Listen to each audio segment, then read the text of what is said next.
যেদিন ভাগবেন সেদিন সকালে পোলাও রান্না করতে বললেন, মুরগির রোস্ট করা হলো, অনেক গোস্ত রান্না হলো। ঠিক 9টায় 4 বাহিনীর হেডকে সামনে নিয়ে এসে তিনি বলছেন, ওয়াকার কিছুদিন আগে সেনা প্রধান তার এই সাক্ষাৎকারটি ফেসবুকে দিয়েছে। বলছে, এই ওয়াকার, তোমার সৈন্যরা এখনো অস্ত্র চালাচ্ছে না কেন, এখনো গুলি চালাচ্ছে না কেন?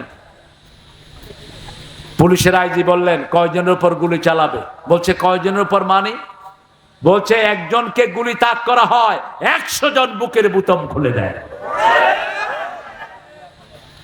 যেদিকে তাকায় শুধু মানুষ আর মানুষ। কে বাড়িয়ে দিয়েছেন? আল্লাহ বাড়িয়ে দিয়েছেন।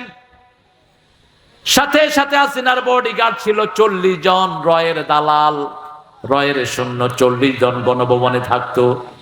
এদের সবাই বন্দুক তাক করেছে ওয়াকারের মাথায়, আইজির মাথায়, তারপরে বিমান বাহিনীর হেডের মাথায়, তারপরে যিনি নৌবাহিনীর হেড ওনার মাথায়।